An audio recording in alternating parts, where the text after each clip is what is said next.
Since I cover and review both video games and board games, I tend to take a special interest in board game adaptions of video games. However, I've had pretty poor luck with them. They end up being poor adaptions, have broken mechanics, or end up just being pretty bad games. Worms, however, seems like it should be a home run hit. The turn-based nature of the video game is the perfect canvas to transform into a board game. In practice, however, Worms the board game comes exceptionally close. It translates the mechanisms of the video game in very clever ways that feel very close to the source material. It does such a great job that I can't help but hear the many sound effects from the video game in my head when I play it. Unfortunately, Worms the board game is a victim of over-deluxification, at the cost of cutting away components that the game actually needs. It's ironic because if I had the collector's edition, I would likely have a more favorable view of the game, as it has the components that I feel are missing from the base version. At the same time, the price point of the base game is already tough to swallow for what it is. Worms the board game comes with 4 sets of land tiles and a handful of water tiles to cover up the land as it's destroyed. The land tiles are double-sided to convey a different aesthetic theme, but are functionally the same. There is a handful of cards that represent weapons, drops, and sudden death effects.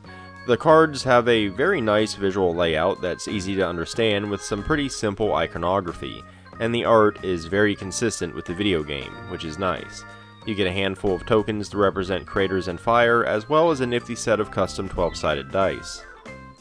There is a set of ridiculously oversized help cards for certain game elements. These cards could have been condensed down into a single card. Having a separate large help card for water, mines, oil drums, craters, supply crates, and fire is just silly and cumbersome. Finally, you get the extremely unnecessary set of miniatures, 16 worms as well as 6 mines, 6 oil barrels, and 6 crates. So it's time for one of my iconic miniature rants. I like minis as much as the next person, and these ones are dark washed and look very nice. However, I take issue when I feel like the miniatures don't bring much to the game except to inflate the price, or when I feel like other aspects of the game suffered to facilitate them. If I were to hang a poster child on my wall to serve as a prime example of both, I'd hang up Worms the board game. This is a small box game, there's really not much in it. When I look at the other $60 games on my shelf and what they offer, Worms the board game really does not compare. A good chunk of that price tag is simply sunk into the miniatures.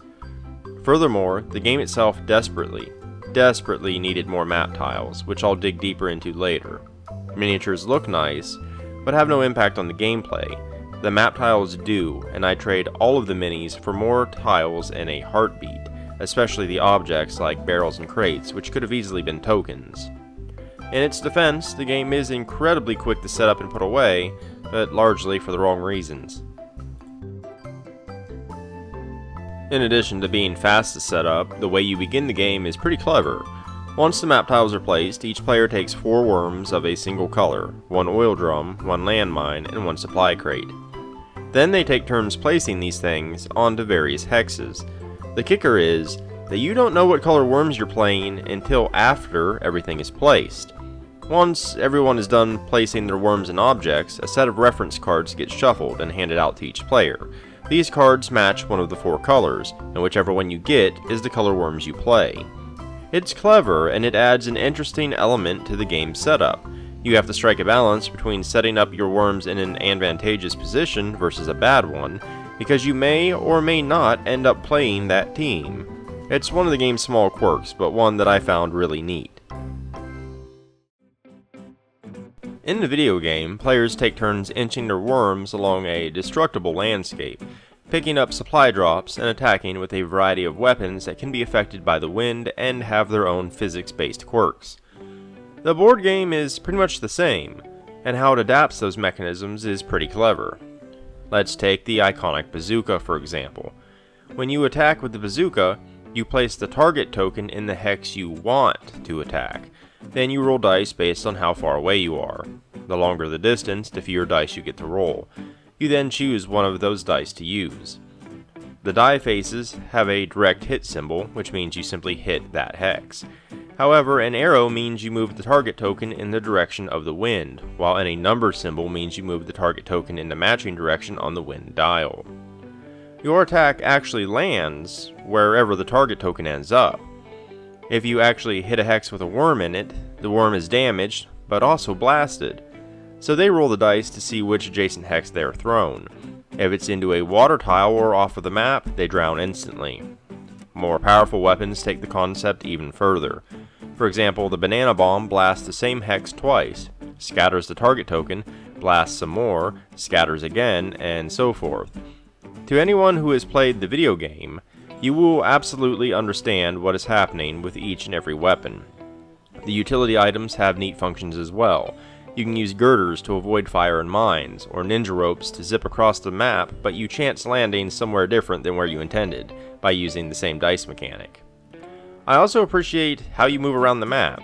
You can move or jump twice in a turn, and many weapons allow you an extra movement after you attack, and that gives you some flexibility just like the video game.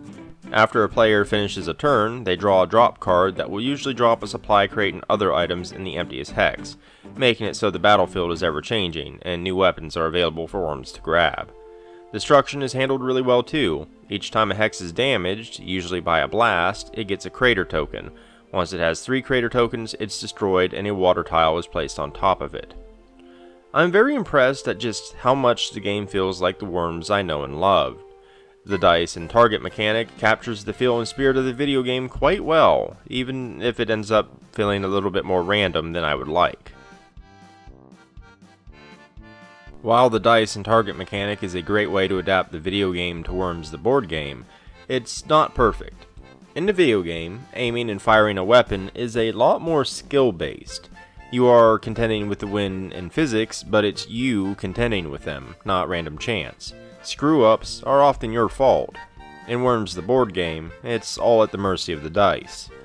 This makes explosions, blasts, and attacks feel much more unpredictable, and at times pretty unfair.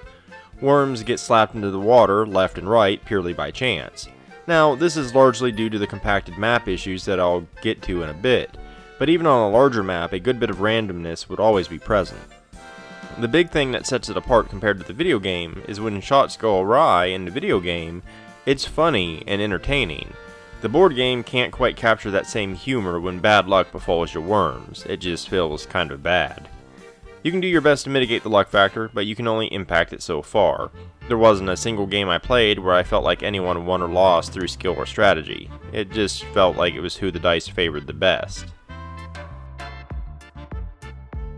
By far the biggest issue with Worms the board game is the lack of map tiles. The base game only has 4, and this makes the play area feel extremely cramped. This is true even in a 2-player game where you can choose to use all 4 tiles as opposed to 2. In a 4-player game, it's an absolute clustered mess. The small play area magnifies the unpleasant side of the randomness, as any blast attack has a good chance of killing off your worms, regardless of any strategy or tactics from the players. There's very little space to maneuver around, and you can't really get out of the way. It brings the entire experience down. This problem is likely mitigated in the Collector's Edition, as it has far more map tiles that you could use. This brings me back to my distaste for the miniatures, because the small play area impacts the whole game in a very negative way, and I feel like the game's budget was eaten up by the miniatures that feel entirely unnecessary for a game of this scope. While I would still have a problem with how much the game leans on luck, you would be able to mitigate bad rolls much more with more space to move around, especially as hexes get destroyed and replaced with water. As it stands, it can be a very unpleasant experience where you hardly get to enjoy the weaponry you pick up.